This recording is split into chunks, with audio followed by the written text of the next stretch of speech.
So this week is Parshas Chukas, and again, it's another parsha with a fascinating panoply of all these very interesting subjects. It begins, of course, with the red heifer, this very unusual, strange process for how to render someone who had become impure due to contact or proximity with a dead body. They become impure. They cannot eat sacrifices. They cannot prepare sacrifices if they were Kohen. They cannot enter the temple grounds. Well, how do you remedy that? How do you rectify that? How do you restore purity? You gotta take a red heifer, completely red. You gotta slaughter it. You gotta burn it. You gotta make a huge pile of ashes and mix that with some other ingredients and sprinkle it upon the people who are impure. And there's a whole process for how to do this as detailed in our Parsha. And once they finish the process, they become pure. That's how our Parsha begins. And that is the eponymous subject of the Parsha, because this is a classic chok, the word of our Parsha, Chukas. It's the chok. It's the law, the statute of the Torah, namely this law that is completely beyond human intellect, this law of the red heifer. That's how our Parsha begins. And then we read about the death of Miriam, Moshe's older sister. And as a result of that, we have the cessation of the well of Miriam. The Jewish people have been drinking for the last 40 years, water from a rock. Well, in the rock, there was a well, and that well we discover now, post facto, that well that had given water to the rock was all in the merit of Miriam. She passes and the well goes away. And everyone's thirsty, as you may imagine. And they complain to Moshe, and God tells Moshe, go take your staff and go speak with that stone that had previously harbored the well of Miriam, speak to it so that it emits water. And Moshe, he's told to take the staff, and the previous time he had been told directly, take the staff and strike the rock. This is in the middle of the book of Exodus, as you perhaps recall. And instead of speaking to the rock, he hits the rock, and it does indeed emit water, so the well has been restored. But Moshe and Aaron, who was with them, they are condemned to die before the entrance into the land. And then we read about their interactions with some of the various nations and empires on the east bank of the Jordan. They have not quite crossed over the Jordan, of course, and they're trying to get passage towards the land of Israel, towards the Holy Land. They're heading west. So they go to Edom. Will you give us passage? They won't. Then we have the death of Aaron. Aaron is succeeded by his son Elazar. We have the attack of Amalek, the Israelite counteroffensive. We have the very fascinating episode of the attacking serpents, and Moshe makes a staff upon which it has a metal serpent, and if you're bitten by a serpent, you look up and you are healed. And then we have this very interesting song of the well that recounts the miracles of the East Bank Wars, with the war against Sichon, the king of the Amorites, the war against Og, the king of Bashan, and the nation finally settles on the plains of Moab opposite Jericho. In this podcast, I want to focus on two segments, specifically what happened in the aftermath of the death of two giants in our Parsha. Moshe's elder siblings, first the death of Miriam at the beginning of chapter 20 of the book of Numbers, and then the death of Aaron at the end of chapter 20 in the book of Exodus. Chapter 20 begins. The nation arrives in Midbar Tzin, in the wilderness of Zin, in the first month, and they settle in Kadesh.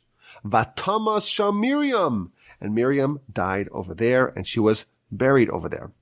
So Miriam is Moshe's older sister. You recall Miriam was the one who, when he was placed in the water as an infant, she was watching him. She gave the advice to go find a Israelite wet nurse. She was the one who led the women in the Song of the Sea. She's one of the great women of our history. And she dies in our Parsha, chapter 20, verse 1. And the consequences of her passing are immediate. The very next verse. Velo haya mayim le'eda. There was no water for the congregation. And they gather up against Moshe and against Aaron. And Rashi tells us that the juxtaposition of these two events, it's not a coincidence. It never is. This reveals that for 40 years, this well was in the merit of Miriam. And the commentaries tell us that the nation did not accord Miriam sufficient honor and respect. She was not properly mourned. The people did not appreciate her greatness. In fact, the Midrash tells us that Moshe lamented the fact that when Miriam died, nobody came to comfort Moshe and Aaron. It was Moshe, it was Aaron's sons, and they were burying her by themselves.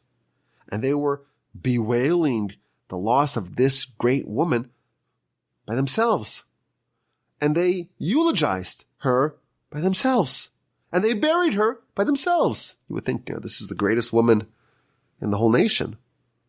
You would imagine that the whole nation would gather and mourn, but they didn't. And this led to the cessation of the well. It's implied by the commentaries, some of them talk about this explicitly, that had the nation properly accorded the due respect for Miriam in her passing, the miracle of the well would have been perpetuated. But because she was not properly appreciated, it ceased. And this leads to the waters of the strife episode that condemned Moshe and Aaron to die. And again, God tells Moshe, take the staff, speak to the rock. He hits the rock. And indeed, the Almighty tells Moshe and Aaron, because you did not believe in me, you did not sanctify me, therefore you will not bring this congregation to the land that I am going to give them. And then the verse tells us that these are the waters of the strife. And this is a nice callback, Rashi tells us. When Moshe was not even born yet, in chapter 1 of Exodus, Pharaoh made a decree that all the babies, even the Egyptian babies were told, they should all be thrown into the water. Why water? And Rashi tells us because Pharaoh's stargazers and necromancers and fortune tellers and gurus, they were able to look into the stars. They were able to tell that the savior of the Jewish people, he'll suffer, he'll die as a result of water. So they came up with an ingenious idea, take all the babies, chuck them into the water, fulfill the prophecy, and solve the problem. And the verse tells us over here in chapter 20 of Numbers that these are the waters of strife that they had forecasted. They just, of course, misinterpreted it. This is now, 120 years hence. Indeed, the Savior of the Jewish people is downed, so to speak, by water, but not because he drowned in the water, but because of this event. That is the beginning of chapter 20, the death of Miriam. And then at the end of the chapter, we have the death of Aaron. They arrive at Mount Hor, and God tells Moshe and Aaron, you're going to die. Go ascend the mountain. So Aaron and Moshe and Aaron's successor and his son Elazar, they ascend the mountain. And Aaron is divested of his special garments. And Elazar, he is donned those special garments. And when they return from the mountain, it's not Aaron, Moshe, and Elazar. It's just Moshe and Elazar. And the people see what happened. They witness the death of Aaron. And they bewailed Aaron for 30 days. Kol Beis Yisrael, the entire congregation of Israel. Now, like the death of Miriam, the death of Aaron also had immediate consequences. This is chapter 21, verse 1. The verse tells us that the Canaanites, they heard, not clear what they heard, but they heard something and they attacked Israel. They attacked the nation. Rashi explains that the Canaanites were actually Amalekites, but they were masquerading as Canaanites, and they heard that Aaron died. And the reason why they thought that this was an opportune time to attack is because in the merit of Miriam, we have the well. In the merit of Aaron, we have those protective clouds of glory. For 40 years, the nation is enveloped by these magical, miraculous clouds of glory. The Anane HaKavod. And that was in the merit of Aaron. And Aaron passes. And this Kevlar, these clouds of Kevlar that have been protecting and ensconcing the nation, they're gone. And the enemies see that, and they think it's an opportunity to pounce, to attack the now vulnerable nation. And in fact, the Talmud tells us that this family, this remarkable family, the three children of Amram and Yocheved, they were the three benefactors of the nation. Moshe, Aaron, and Miriam. And in their merit, there were three gifts that were bestowed upon the nation. The well of Miriam, the clouds of glory of Aaron, and the manna of Moshe. And in our Parsha, Miriam dies, and when she dies, well, her gift goes away. The well stops when Miriam dies, and that's why there's no water.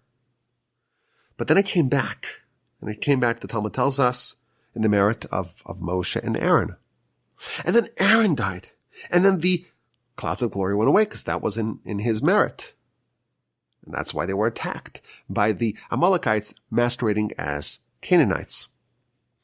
And then it came back in the merit of Moshe. And when Moshe died, the manna stopped. And the clouds of glory that were originally the merit of Aaron, but now were in the merit of Moshe, they went away.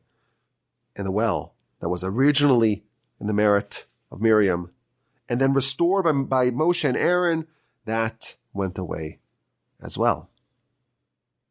So I want to focus on the death and the immediate aftermath of these two benefactors of the people. In our Parsha, Miriam dies, Aaron dies, and of course, as we always do on year 8 of the Parsha podcast, we go deep and deeper to find some secrets. Miriam was one of the benefactors of the nation. In her merit, the nation had water. The well of Miriam, Be'er Miriam. It was all in her merit. For 40 years, how many times do you drink a day? How much water? 2 liters a day you're supposed to have, right? And if you're outdoors, maybe 4 liters. Lots and lots of water. You've got to stay hydrated. All that, a nation of millions of people, they're all drinking water that's coming out of a rock. Well springs of water out of a rock in the merit of Miriam. You recall that after the Exodus, chapter 16 or 17 of the book of Exodus, Moshe was told to strike the rock. He struck the rock, and it emitted water. And this well that was embedded within the rock, it was following the nation for the duration of the 40 years. It was like this mobile well that followed them in their journeys. The Mishnah tells us that this well is one of the 10 things that were created at twilight. Meaning, during the week of Genesis, we're told of all the things that were created on day 1 and day 2 and so on, day 6. There were 10 things, the Mishnah tells us, in chapter 5 of Pirkei Avos. There were 10 things that were created at twilight of Friday. So it's like halfway, it's a hybrid, halfway between the weekday and the Shabbos. It's a hybrid, it's an amalgam, it's a fusion of the mundane and the transcendental, of the weekday and the Shabbos. And this well, it's called the well of Miriam, but it's been deployed in the past. It's been deployed previously. In fact, there's many episodes of wells in the Torah.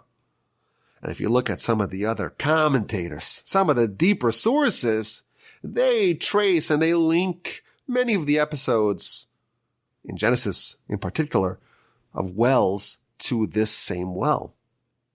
You recall Abraham's digging wells, and there's all these fights over wells, and Isaac has these 3 wells, and then the Philistines, they plug up the wells, and he gives them names, and it seems like there's a lot of details about these wells. The commentators do connect those wells to this well.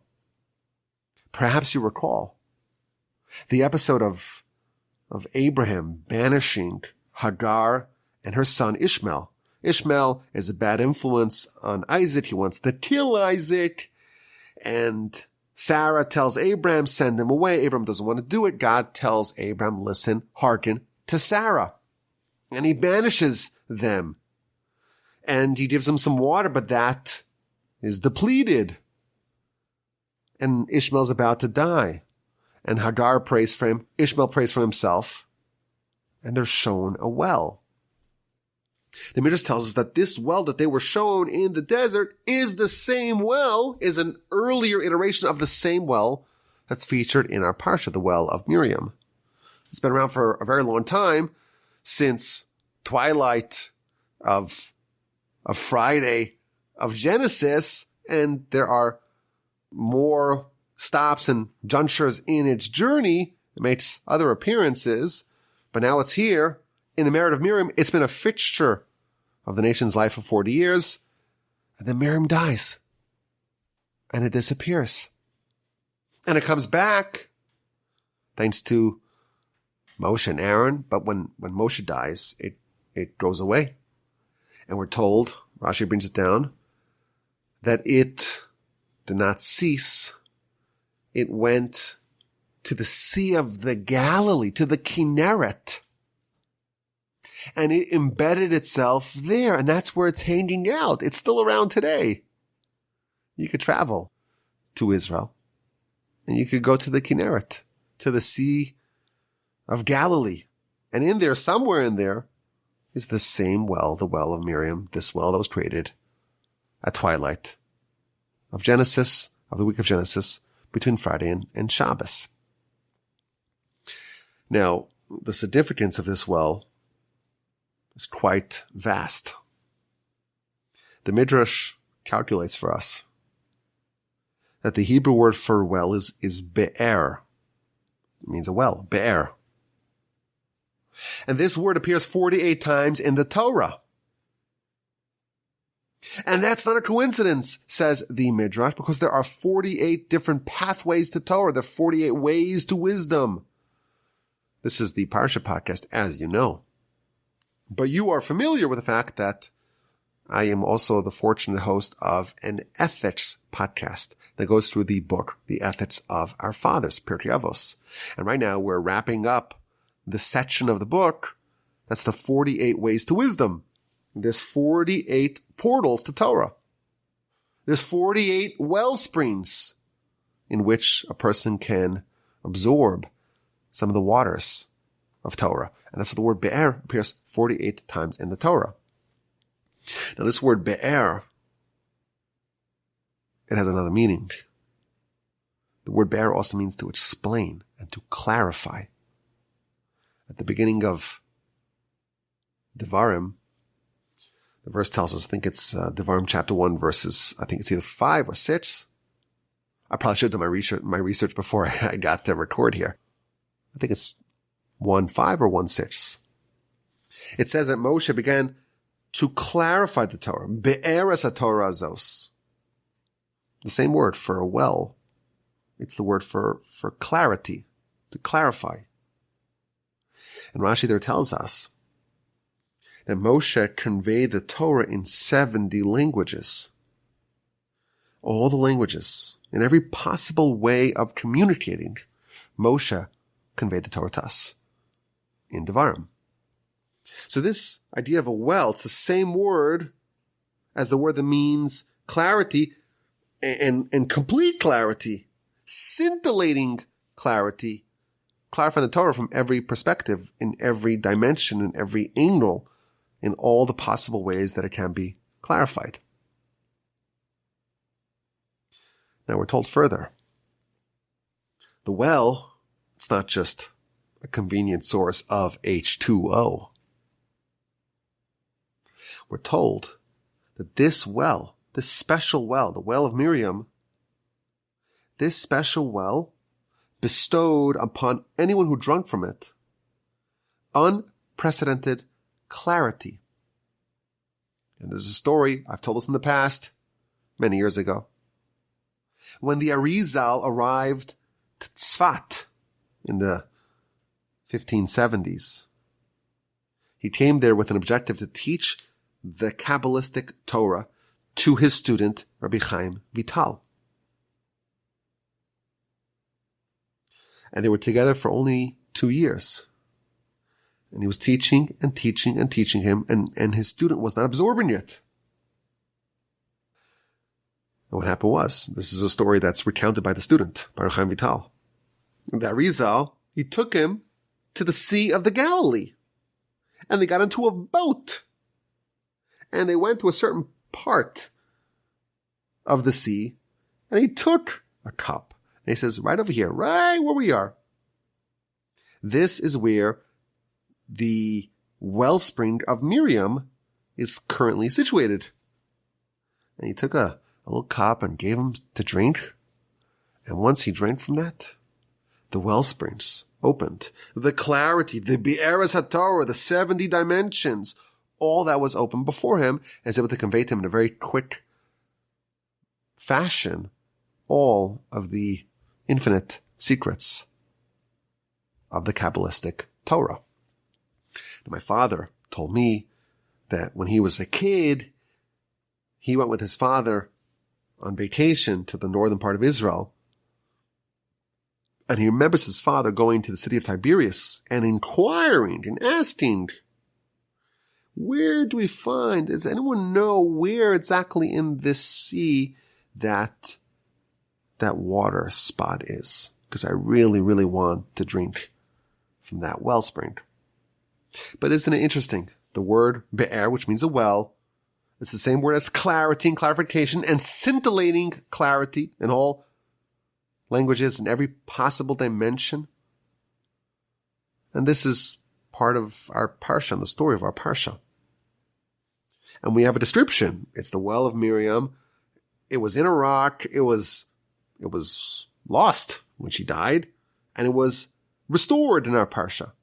And I'm thinking perhaps there's some lesson for us in our pursuit of clarity, of insight, of wisdom, of greatness. Maybe there's a lesson for us. And what got me thinking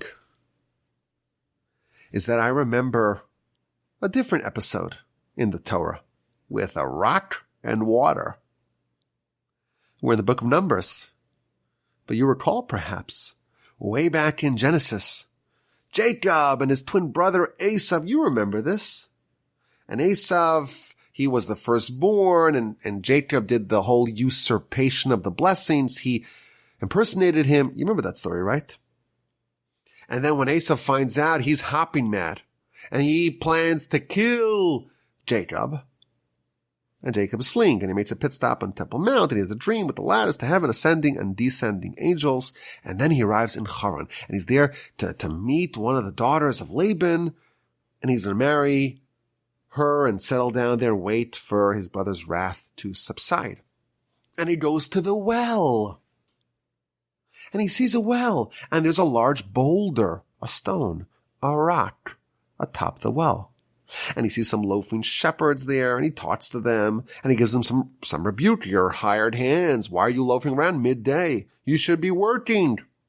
And then Rachel, the daughter of Laban, arrives, and he sees her, and he gets up, and he single-handedly dislodges the stone and gives water to Laban's sheep. So I have another story here. There's water, and it's in a well, and it's covered by a rock. And I have this interesting observation. A Parsha podcast special. We have 2 episodes of a rock and water, and I see 2 very different ways to extract the water. In our Parsha, you read it very carefully. Hashem tells Moshe, there's water in the rock. Get the rock to emit its water. I think of it like shale rock. There's oil, precious, black gold, trapped in tiny, tiny fissures in the rock. And you have to do some horizontal drilling. And you gotta shatter the rock by fracking it. And that's how you extract the liquid. That's how I imagine this. There's water in the rock. We gotta get it out. Okay, so he'll speak it. Moshe doesn't speak it. He strikes it. But regardless, the water comes out of the rock. That's what happens in our Parsha. In Jacob's story, something else happened. He also wanted water, and he had to do something to the rock. But unlike in our Parsha where the water came forth from the rock, Jacob, he had to bypass the rock and discover the water that was gathered beyond the rock. Now, ordinarily, this would be something that we can perhaps overlook. But of course, it's the area of the Parsha podcast. We gotta go a bit deeper. And especially if we're being told that the water is symbolic of Torah, the well is symbolic of Torah, and there's 48 instances in the Torah where the word be'er, meaning well, appears, because there are 48 different pathways to Torah. And this is the same word for clarification, for complete, utter clarity of Torah. I think it's interesting. In one instance, we have the word be'er, a well, and the water is inside the rock. And then we have a second instance where the rock is completely bereft of water. But you still have to navigate the rock in order to get the water. So is this an interesting observation? I would propose that it is. But what to do with this observation? So I want to suggest an idea. You may claim and say, Rabbi Wolbe, it's a bit of a half-baked idea. There's still some work to do to develop it. And I will say to you, you are correct. It's a bit half-baked. It could maybe use some further development, but I think it's certainly something to chew over and to ponder and to cogitate upon and to ruminate upon and perhaps to consider. And if you have anything else you want to add to this, I'm open to suggestions. RabbiWolbe@gmail.com. So here's the idea. We're told that the water, well, that's symbolic of wisdom, of Torah. There's 48 times where this word, the well, appears in the Torah because there's 48 pathways to Torah, and we're told, Ein Mayim Elo Torah. The Torah is many places compared to water. Water collects at the bottom, we're told in the Talmud. Water always travels down. And that's like Torah. Torah only gathers within someone who is low, who is humble. So water is symbolic of Torah. But what is the symbolism of a stone? And it's a bit confusing because I saw a midrash. And the midrash says, and I'll read it to you so you know I'm not misquoting it. Torah kruya even. Torah is called a stone. V'yetzer hara, and the evil inclination, our nemesis, our foe, our antagonist. It's also called even. It's also called a stone. And it provides citations. The luchos, the tablets, were made of stone. The tablets are the encapsulation of the Torah. It's made out of stone. Oh, and then in the book of Ezekiel, it describes the Yetzer Hara as a stone heart. So stone, even, is being used to portray, to symbolize both the Torah and the Yetzer Hara. And I cannot think of anything more incompatible, more opposed to each other as Torah and the Yetzer Hara. But this is what the Midrash says. Sometimes the stone is Torah. Sometimes the even, the stone, is Torah. It looks like a stone, but that is misleading. It actually is Torah. You have to break it open. You got to find a way to extract from that stone, from that rock, the Torah that is embedded within it. But sometimes the stone is the Yetzer Hara. It's not Torah. And you need to bypass it.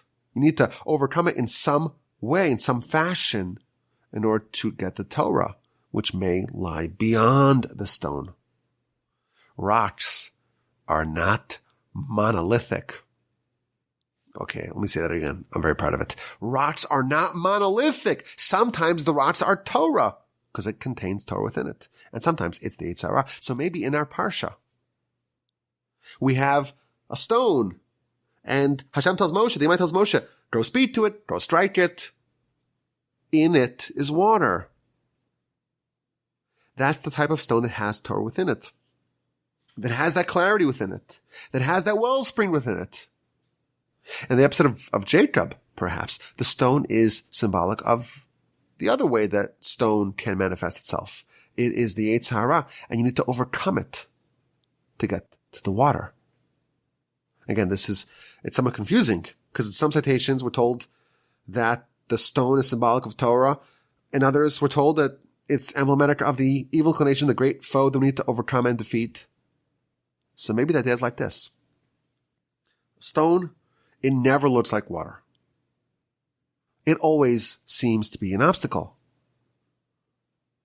But in our Parsha, we discover that some obstacles are actually well springs masquerading as flinty stones. And when we encounter a stone, when we meet an obstacle, we have to be very careful. We have to scrutinize it very carefully to determine what sort of stone is this. The Midrash tells us that stone could be, the Yetzer Hara could be Torah. There are two types of stones because there are two types of obstacles. Sometimes it's just the Yetzer Hara. You have to bypass it. You gotta roll aside the boulder. You have to dislodge the stone because the only way to get to the be'er, to the clarity, to the Torah, to the water, it's only if you move the stone aside. But sometimes, within the obstacle itself, within the stone itself is embedded that greatness, that clarity that we all want. And you have to find some way to extract from the obstacle itself the wellsprings of greatness that are embedded within it. This is an idea that we see a lot. Sometimes, within the struggle, within the challenge, within the conflict, precisely there, that's where all the greatness is hiding. That rock, that stone, that's so menacing and fearsome and distracting and problematic. It's just a facade. It's a facade that's covering up what actually is a great opportunity. The Talmud tells us whoever is greater than his friend has a greater Yetzer Hara.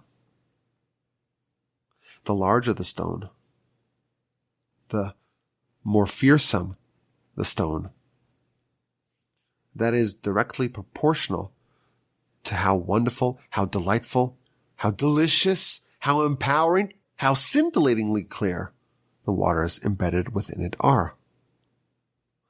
Often, from our challenges stem our opportunities. From our difficulties emerge our greatness. But it's not always the case, because sometimes the stone, as in the case of Jacob, it needs to be bypassed. It needs to be sidestepped. And the real $1 million question is, how do you tell the difference? The Midrash tells us that the stones, Yetzer Hara is called a stone, a Torah is called a stone. Well, how do I tell the difference? How can we tell if the stone needs to be spoken to, needs to be struck, or needs to be dislodged? That's the tricky question. And that's why I'm telling you it's deep and deeper, but not necessarily fully baked. We still need to mull this over. But thus concludes segment number 1, what we can learn perhaps from the aftermath of the death of Miriam. What about the aftermath of the death of Aaron? The final verse in chapter 20 of Numbers, verse 29. The nation sees that Aaron dies, and they bewail him for 30 days. Kol Beis Yisrael, all of the house of Israel. Now Rashi, as he always does, he notices something very subtle. In the final chapter of the Torah, in chapter 34 of Devarim, Moshe dies. Spoiler alert. And Moshe was also mourned. This is 34:8. And the verse says, Vayivku b'nei Yisrael es Moshe, ba'arvos Moav shloshim yom. And the sons of Israel, the Israelites, they cried over Moshe for 30 days in the plains of Moab. Rashi notices a very subtle difference between the mourning of Moshe and the mourning of Aaron. Whereas by Aaron it says that they mourned him for 30 days. Kol Beis Yisrael, the entirety, the whole family of Israel. By Moshe doesn't say that. It doesn't say the whole family of Israel. It says the family of Israel. Vayivku b'nei Yisrael. And in both instances, Rashi makes the same observation, the same comment. When Aaron died, everyone cried, the man and the woman, because Aaron, he was a peacemaker. He pursued peace, and he would ensure that there was a restoration of love and harmony between husband and wife and between litigants and people who were at odds with each other. But Moshe, that wasn't his job. He wasn't a peacemaker. And therefore, the children of Israel, the males, but not the females. There wasn't that same universal mourning of Moshe as there was of Aaron. That's the comment that Rashi makes, both in our Parsha, 20:29 of Numbers, and in 34:8 of Devarim. Now, there's a fascinating comment in the Maharal here, in his super commentary on Rashi. And he says, wait, did the women really not mourn Moshe? This makes it seem like Moshe, he wasn't so popular. This is election season, right? In America, we have elections. And what do? Everyone wants to do what you can to get elected. But of course, to govern, that's a different story. That's, of course, the tyranny of democracies, that even though democracy is better than most other systems, of course, I don't want to get canceled here. But the problem with democracy is that everyone gets to vote. And, well, if you're popular, then you'll get more votes because you're more popular. And sometimes you need to have an unpopular leader to make the right decisions, to govern well. So in a popularity contest, the most competent, the most able, the most capable will not necessarily win. So some may interpret this comment in Rashi as that Moshe, well, he wasn't popular. He wasn't giving a lot of handouts. He wasn't doing all sorts of programs to make people happy. He wasn't so popular. So maybe the men cried, but not the women. That's what it seems like in Rashi. But come on. Is it really possible to say that these people who witnessed Moshe, leader of Jewish people, gave us the Torah, all these miracles, they did not appreciate him? They did not mourn him? Isn't Moshe one of the benefactors who brought us so much good? He brought us the manna, as we learned earlier. He restored the well of Miriam after it ceased. He brought back the clouds of glory after Aaron died. So Moshe is a benefactor of the whole nation. Is it possible to say that only some segments mourned him?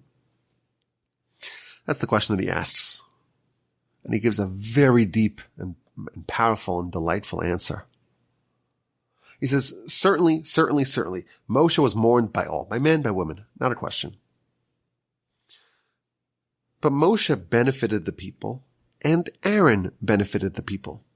And the mourning of Moshe and Aaron reflected the relationship and the connection that people had with Moshe and Aaron, respectively. What did Moshe do? He gave us the Torah. He gave us the manna, all the miracles. He benefited everyone. But what was the type of the benefit that Moshe bestowed upon the people?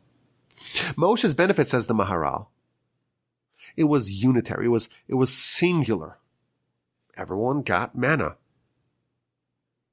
from the Almighty, but in the merit of Moshe.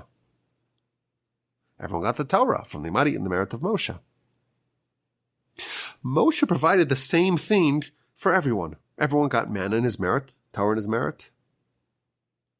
And therefore, the type of mourning that they did, it was across the board the same kind of thing. Because everyone had a very similar relationship with Moshe as their peers had. But Aaron, he was a peacemaker. He was the consummate peacemaker. What does a peacemaker do? He does not relate to everyone in the same way. In fact, that's exactly what he does not do. The role of a peacemaker is to understand the two incompatible sides, the two warring sides, and to understand them on their own level. They're at odds. They're not getting along. They're fighting. Husband, wife, even two people, two friends that had something that came up. And they have different perspectives, and their perspectives are mutually exclusive. It's contradictory. We were told, men are from Mars and women are from Venus. So of course they're going to get into fights. That's what the gurus tell us. Aaron spoke like a Martian to the man. He understood him and his perspective. And then he would speak to the women like a Venetian. Is that how you say it? That's someone from Venice. Like a Venusian. I don't know what the right word is. He understood her and her perspective on her level. And their relationship was different. And each one, in a completely different way, was addressed by Aaron, and he was able to bridge those gaps. And he's pulling the husband from one side, the woman from the other side, and restoring unity, restoring peace, resuming peace amongst them. And husband and wife, but even any two people. That's what Aaron did. That's what a peacemaker does. And thus he benefited the men and the women in different ways. And thus when they mourned for him, of course they mourned for Moshe as well, but everyone mourned in the same fashion because everyone had the same relationship with him. But the men mourned for Aaron in one way, based upon what he did for them. And the women mourned for Aaron in a different way. This is what the Maharal says. And I think it's a fascinating idea. It's a masterclass for how to make peace. You have to really understand the perspective of the two people who are incompatible. That's what Aaron did. He teaches us how to make peace. You have to understand each opposing perspective, and not only that, to really inhabit their world, to really get them in a way that each person's relationship with you is completely unique. That was Aaron's role, and thus the sort of mourning that happened for Aaron in mirrored the relationship that he had with men and women respectively. And you can imagine that this would be even more granular. Aaron, the peacemaker, he benefited every individual in an individual way, and that's why everyone had an individual relationship with him. And each individual mourned and wept for Aaron in a unique manner. I think there's maybe another insight that we can take from this idea. Again, something deep and deeper to ponder further. We're told in many sources that Moshe and Aaron, they were a team. In one instance, Rashi tells us, sometimes it says Moshe's name before Aaron, sometimes Aaron's name before Moshe, because they were equal. They're like co-heads of the nation, but they work together. They work wonderfully together. Maybe this idea in the Maharal is really the essence of the different roles that Moshe and Aaron played. We've mentioned this numerous times, that the Torah, of course, it's universal. Every Jew has to do all 613 mitzvahs to the best of their abilities. And my mitzvah and my neighbor's mitzvah are the same, right? We have to wear the same tefillin, gotta follow the same rules, same tzitzis, same laws of Shabbos. It's all the same. But there's also the individual responsibility. Everyone has unique mitzvos and unique characteristics and unique challenges that are part of their individual Torah, so to speak. Just like, the tzitzis, right? The tzitzis is symbolic of all of Torah. We had tzitzis a few weeks ago, Parshas Shlach. And tzitzis is symbolic of all of Torah. It has the knots. It has the part of it that are bound, that are rigid. And then you have the free-floating streams that are more flexible. There's parts of Torah that are universal. And the laws are very clear and cemented in stone and universal across the board. Everyone's got to do the same thing. But everyone else has to find their own calling and their own part of Torah that they really connect with, and their own midos, their own characteristics, their own character traits that they're really supposed to exemplify. Moshe and Aaron are we can perhaps extend the Maharal's idea. Moshe and Aaron are symbolic of these two Torahs. Moshe is giving us this kind of this unitary Torah, this fixed Torah, so to speak. And Aaron, his responsibility or his quality on some level is to reach out to every individual and try to show the individual what is your unique calling, what is your unique soul, the unique mission that you have, the thing that you, and you to the exclusion of anyone else, you need to contribute in the Almighty's world. And this is an idea that we've spoken about in the past as well. There are two vessels in the tabernacle that are symbolic of Torah. The ark, it's got the crown around it. That's the crown of Torah. The menorah, we're told, that is the light of Torah. I always ask my friends, like, oh, why do we need two vessels that are both symbolic of Torah?